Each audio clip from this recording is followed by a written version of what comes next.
글로벌 전략가를 이어가겠습니다. 오늘은 김종효의 시그니처 알파경제 김종효 이사께서 나오셨습니다. 안녕하십니까? 네, 안녕하십니까?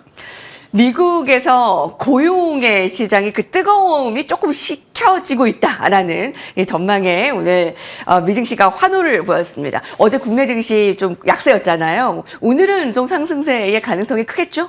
네, 그냥 최근 시장, 2분기 시장은 그냥 뭐 좁은 박건이라고 보시면 될 것 같습니다. 반도체 이익이 급하게 올라오고 있기 때문에 시장이 빠질 만한 이유는 별로 없어 보이고요. 그렇다고 우리 시장이 또 과열되면서 뭐 급격하게 올라갈 가능성도 높지 않은 시장이다. 뭐 결론적으로 좁은 박스 내에서 종목 장세가 전개될 가능성이 높은 시장이기 때문에 저는 뭐 그렇게 크게 우려할 만한 상황은 아니다. 그래서 2,700을 중심으로 스윙 장세가 이어질 가능성이 높고 이 레벨이 올라가려면 결국은 반도체를 제외한 나머지 종목군들의 실적이 예상보다 굉장히 좋아야 되는데 1분기에는 일단 그런 모습이 나타났죠. 이게 이제 2분기, 3분기에도 이어질 수 있느냐가 결국 지수 레벨을 끌어올릴 관건이 될 것 같습니다. 반도체 이익 증가는 상수예요. 그러니까 이거는 안 나타나면 오히려 하락 요인이 되는 거고 반도체가 뭐 이익이 늘어나면서 지수에 하단을 받칠 수는 있지만 추가적으로 끌어올리려면 뭐 자동차, 조선을 포함한 지금 나머지 업종의 전반적인 이익 증대가 좀 빠르게 이어지는 것이 필요하다. 이렇게 보여집니다. 코스피가 어제 1% 이상 약세를 보였습니다. 자, 다만 코스피는 2,700을 중심으로 스윙 전략 유지가 되고 뭐 크게 걱정할 것은 없어 보이네요. 관건은 반도체 이후의 그런 종목들 기업들의 실적도 뒷받침되어야 된다라는 거 살펴봤습니다. AI 종목들이 참 많이 올랐는데요. 이제 그 다음 타자를 찾는 데 시장은 분주합니다. 오늘의 주제 바로 살펴보겠습니다.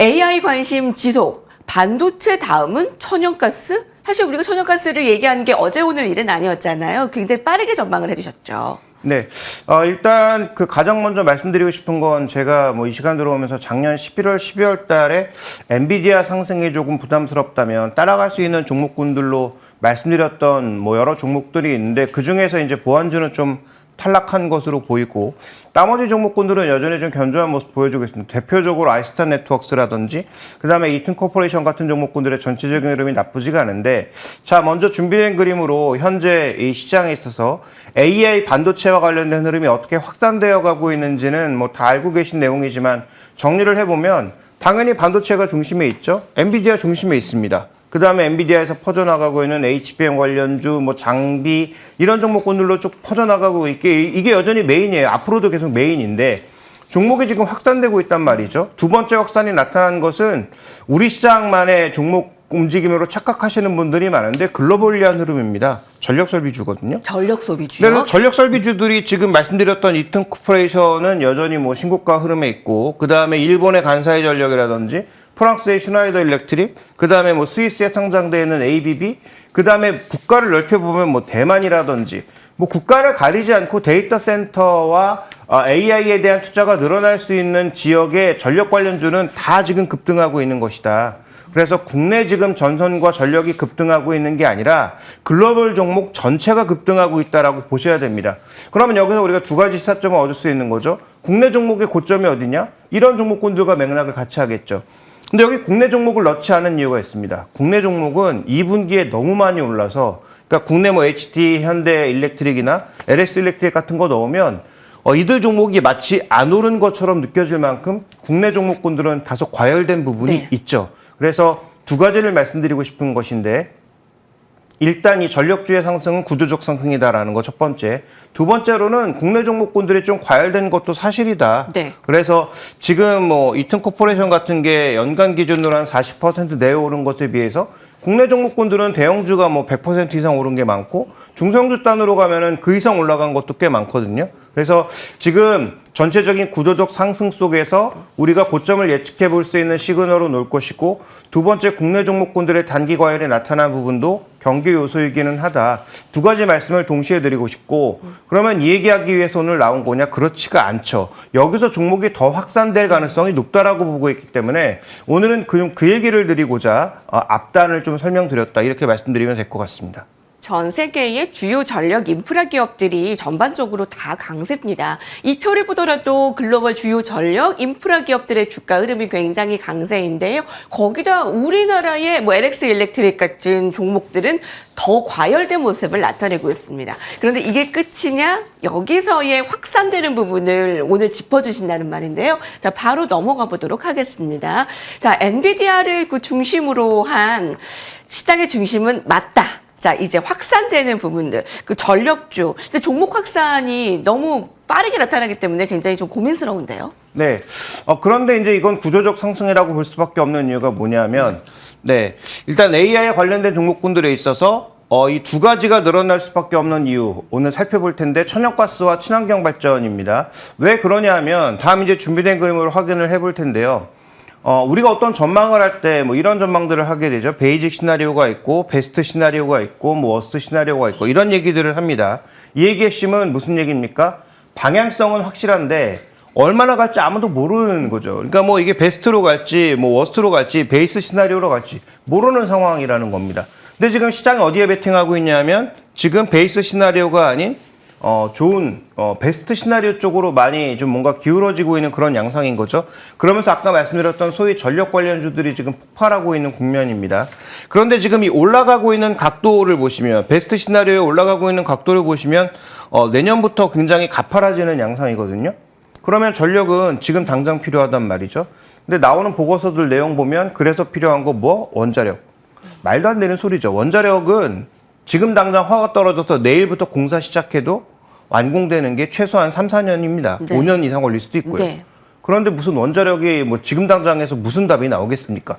물론 원자력 주가의 특성상 수주 소식이 나오면 주가는 움직이죠. 그렇지만 전체적으로 실적이 잡히는 그런 추이, 그다음에 내년부터 이렇게 급증할 수 있는 전력 수요, 이런 것들을 봤을 때 지금 우리가 원자력 타령을 하고 있을 때가 아니다라는 것을 말씀드리고 싶은 거고요. 자, 그렇다면 우리가 뭘 봐야 되느냐, 이런 부분들에 대해서 아까 말씀드렸던 천연가스와 그다음에 친환경 발전 두 가지를 주목해 볼 필요가 있다라고 말씀드리는 거죠. 물론 장기적으로 궁극적으로는 원자력도 같이 들어야 됩니다. 네. 지금 당장은 일단 원자력보다는 이제 천연가스 쪽으로 좀 초점을 맞추는 필요가 있어 보이는데요. 그 근거와 함께 그럼 우리가 어떤 전략을 좀 펼쳐야 될까요? 근데 이제 근거를 좀 살펴보면, 자, 준비된 다음 그림을 좀 살펴볼까요?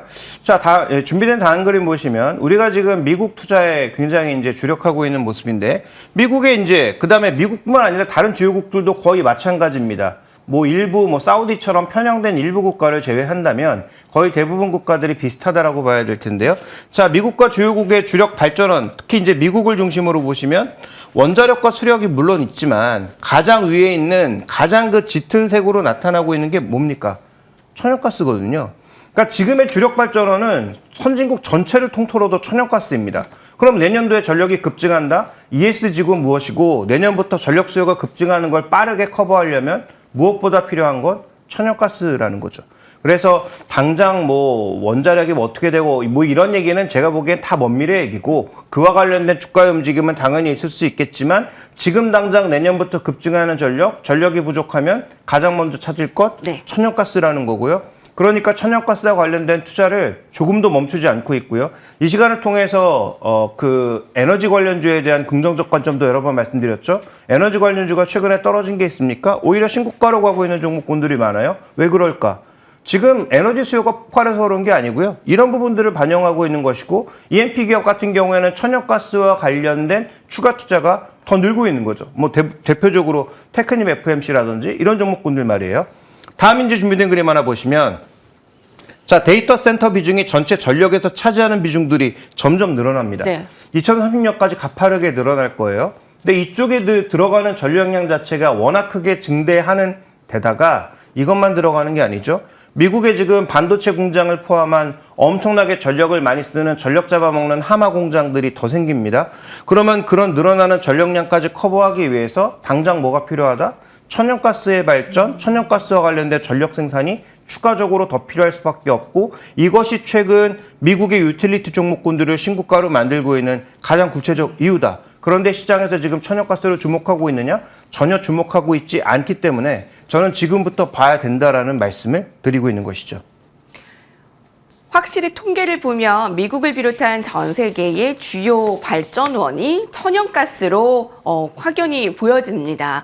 전력이 이제 부족함에 따라서 그 대체가 어떻게 될 것인가가 지금 관건인데, 자, 천연가스 확실한 그게 원동력이 된다면 투자 전략에 있어서 우리가 어떠한 좀 비중을 가져가야 될지 너무 궁금한데, 오늘 또 콕 집어서 또 종목도 얘기해 주실 예정인데 이 종목들이 또 이미 오른 것들도 있기 때문에 네. 궁금합니다. 일단 뭐 LS는 여러 번 언급드렸지만 이 LS는 아시는 것처럼 단순하게 지금 하나만 갖고 있는 게 아니고 소위 턴키 공사를 할 수 있을 만큼 모든 걸 다 가지고 있죠. 전선, 인프라, 뭐 이 안에 들어가는 다양한 전력기기, 송배전, 뭐 여러 가지를 다 갖고 있기 때문에 뭐 주가가 단기가 많이 올라서 당연히 뭐 주정도 나올 수 있겠지만 장기적 관점에서 뭐 전혀 두려워할 게 없어 보이는 그런 종목이고요.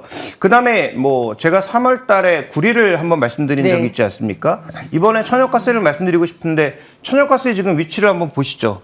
자, 천연가스 관련된 사용량이 늘어날 것인데 가격은 지난 한 7, 8년간 봤을 때 거의 저점 수준인 거죠. 이런 현상이 왜 나타나고 있습니까?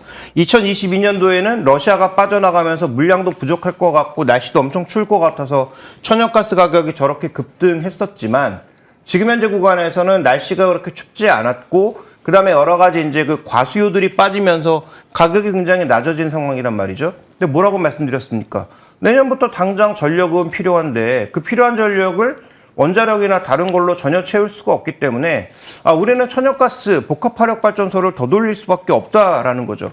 그런 차원에서 천연가스의 수요는 앞으로 증가할 거고 가격이 전혀 여러 가지 기대감을 반영하지 않은 낮은 가격이기 때문에 천연가스 선물 같은 경우에는 뭐 장기물을 중심으로 혹은 천연가스 ETF 같은 경우 가격 변동성이 비교적 작은 ETF를 중심으로 지금부터 투자할 필요가 있다라는 것. 그래서 LS와 더불어서 천연가스 ETF나 선물에 대한 투자를 말씀드리고 싶은 거고요. 최소한 6개월 이상의 기간을 가지고 있는 것을 말씀드려야 되겠죠. 왜냐하면 하반기에는 난방 수요도 증가할 수 있잖아요. 그러니까 난방 수요에다가 발전 수요까지 같이 늘어나는 상황에서 천연가스의 가격은 앞으로 올라갈 가능성이 높다. 이렇게 봐야 될 것 같고요.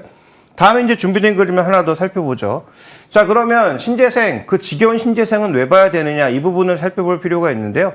자, 각국의 주요 기업들이 전력을 어떻게, 특히 우리가 이제 매그니피션 7이라고 불렀던 이런 빅테크 기업들이 과연 전력을 어떻게 소비하고 있는지를 살펴보시죠. 자, 신재생으로 굉장히 많이 채우고 있는데 PPA 같은 외부에서 사오는 그런 방법으로 애플이나 구글이나 메타나 마이크로소프트나 아마존이나 인텔 같은 기업들이 채우고 있습니다. 네. 아시아에 있는 삼성과 TSMC만 없는 상황이에요. 그럼 그 유럽이 요구하는 소위 ESG 하기 위해서는 삼성과 TSMC도 신재생 비중 엄청나게 늘려야 되고요. 네. 이미 신재생을 이들 기업이 하고 있기 때문에 그러면 이들이 데이터 센터를 더 짓는다? 더 짓는데 이렇게 신재생으로 충당하고 있다? 네. 당연히 신재생과 관련된 부분에서도 투자가 늘어날 수밖에 없다라는 관점에서 신재생 글로벌 기업들에 대한 관심은 여전히 유효하다. 이렇게 봐야 될 것 같습니다. 천연가스 ETF와 LS, CS윈드와 같은 신재생 친환경주도 봐야 된다라는 점. 오늘 김종규의 시그니처 함께했습니다. 여기서 같이 인사드릴게요. 시청해주신 여러분 감사합니다.